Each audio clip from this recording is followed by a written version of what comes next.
ask me, what do I learn from No Spend January? Well, I have the answer for you, quite a lot. So are you ready for it? Let's go.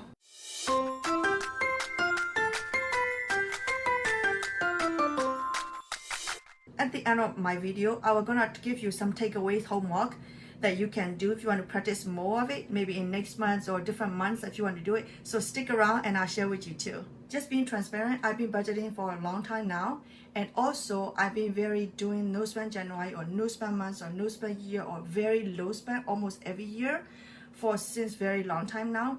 But this is my first video sharing what I learned about it in publicly because I just started a YouTube channel a few months ago. So I'm very excited about sharing this. If you're new, please do not forget to subscribe and click likes. And thanks for coming back, all my friends over here. Do not forget to click likes, and I really appreciate your time. Number one is budgeting awareness. Budgeting awareness means when you have a budget, sometimes we kind of budgeting and forget about it at the whole month, and we ended up with where the money go, During the no spend months, it definitely help you that knowing that every day you're checking in yourself or with your spouse or whoever you'll be accountable with, so that way you know that you're not overspending anything that you're not budget for. It definitely help you. For example, one of the examples for me is that at the grocery store, my husband asked me, he want to buy some of the snacks, which is not really a big deal.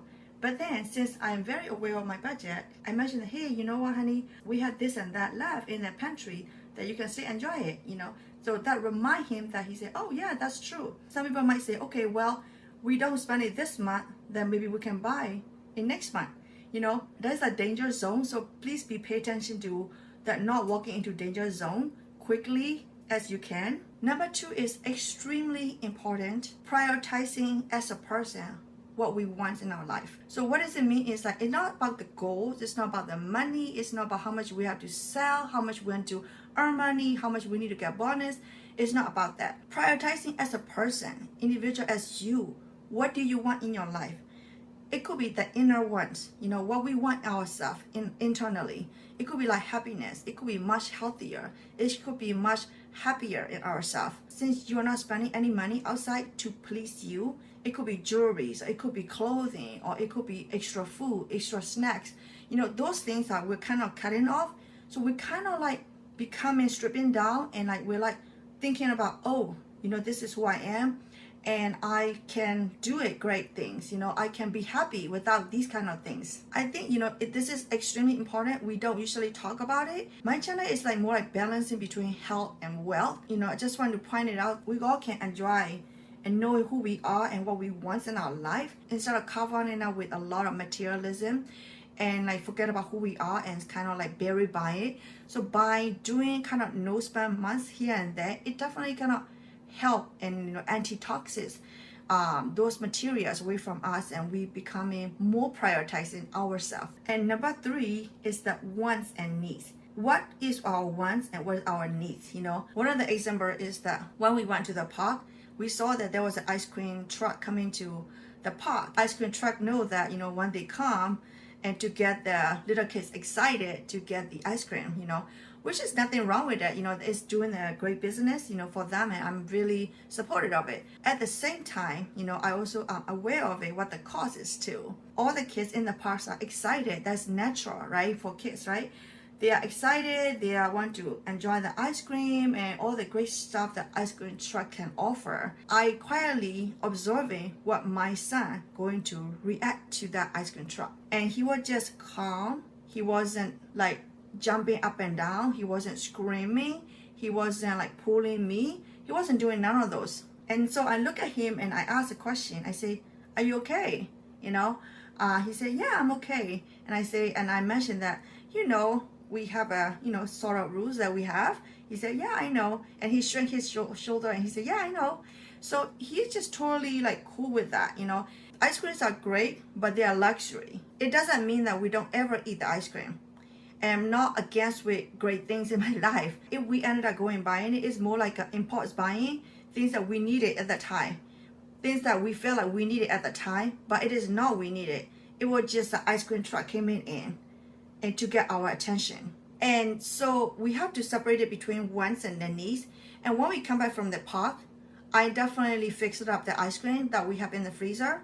and I put the little extra fruits on top of it, the real fruits, and let them enjoy it. Me and for my son and my husband, they love it. The same amount of volume, but even healthier with the real fruits in it, and way lower cost than ice cream truck that we could have buy at the time. So it is extremely important that we actually need to understand what is needed and what is want. Next one is resourcefulness. We can be really resourceful what we have and how we can get there, what we needed it.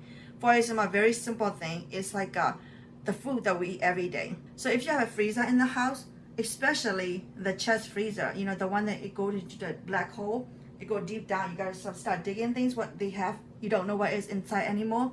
That kind of freezer I'm talking about. So we have that kind of freezer, and I personally love it because it holds a big space. It's not that big. Our freezer is quite medium size, maybe a little bit closer to even small. We have that one in the garage. If you have any chest freezer or any regular freezer that you even forget to, pick it up food from the end of the freezer, at the corner of the freezer. So go ahead and write a comment down that have you dig deeper inside the freezer or any area or in your life and see how can you be more resourceful without spending a dime, because those are the money that you already spent previously. You might as well use them, right, before electric power outage or anything happen. The meats are still good. You might as well cook it in multiple meals and you might enjoy it instead of start buying more things outside. Next one, appreciate what we already have in our life. For example, very simple things like we have a roof. Do we have a housing? Do we have a transportation? Any shapes and form. It could be bus, it could be bicycle, it could be bike. It could be, we have a healthy body that we can take a walk from one place to another instead of depending on somebody else, like helping our body. In this whole world, there are a lot of people who will have paid for lots of millions in order to have a healthy body, So just when we have the healthy body, try to enjoy that. Try not to fill our body with a lot of things that we don't need it, and just try to appreciate it what we already have. And this one is really important, like understand the spending triggers. So what kind of personality are you, right? Some could be very people pleaser. I used to be a very people pleaser, but then I changed my lifestyle. What happened is that, when you understand the spending triggers, it could be that you're tired, that you want to grab coffee, you're tired that you want to order takeout, you're tired that you want to buy something online. Our body is shutting down. Our body is giving us a message saying that, what, we are tired, our body might want to relax, and in our mind that our body is tired, and so we're just trying to feed out with more food that that we can just grab it from outside, or more caffeine, instead of, don't worry about those things, instead of relaxing it, that we can do the job too. So if you plan it ahead of it, if you are being aware of the budget, if you are prioritizing who you are and what you really want internally, then you will understand that when the spending trigger is coming to you, and you were able to stop it before you're able to click that trigger. This one is extremely important. It's like build the sustainable habits. So the one that I was talking to you at the beginning part of it, I'm gonna give you as a takeaway, as a do homework. You can do the sustainable habits in the future months, whenever you do no spend month or low spend month. This month done a deal. It's not like that you can continue this. So that is the beautiful thing about doing no spend January or no spend month. You can understand your budget. You understand more about yourself. You understand what the trigger spending is. So when you understand all those 6 things, you prioritize, what is need and what is wants. You prioritize who you are, and you save more money. Building the sustainable habits means you're not just only doing this month, and then starting next month, you're going to start spending free again, Not like next month, you're going to start going to Amazon and click, and start buying a lot of things that you didn't buy in this month. That's not what we're trying to do here. We're trying to make sure that you're building the sustainable habit that you can carry throughout your life, becoming successful in managing the finance or your own personal budgeting. So write down 3 things. Number 1 is, what are you so proud of yourself that you have done in this month? Do you save money? Or do you able to control your temptations? Or do you didn't buy any impulse purchases? Or do you stay away from some of the breakfast and coffee shopping? Or do you stay away from taking out? What did you stay away from it? What are you so proud of yourself this month by doing no spend January? And second question is that also as important as the first one, which is what you learn from this month by doing no spend January. What do you learn? It's not your mistake. I'm not saying like, or something you did wrong. This is not it. It's about we are using the word like inspiring, encouraging ourselves. What do you learn this month? Write it down. The last one is really fun one, and which is like, what do you want to continue doing it next month or the rest of your life? It could be next month. It could be every Friday. You know, it could be every Monday. Something that you discover yourself that you are proud of, and you learn yourself, and that you want to continue doing something good. And I'm so proud of you already. That let me know, what are you so proud of yourself that what you did, or what you learned something from this month, or what do you would like to continue doing it as to build the sustainable habits through your life. Maybe share with your friends, maybe share with your families, share with your kids. You know, building the sustainable habit is so important in our community. This is the whole reason that I'm a YouTube channel, and I want to say thank you so much for coming here. And do not forget to put a little likes here and share with your friends. I want to say thank you. ကျေးဇူးတင်ပါတယ်ရှင်. That is in Burmese saying thank you. Have a nice day. Talk to you later.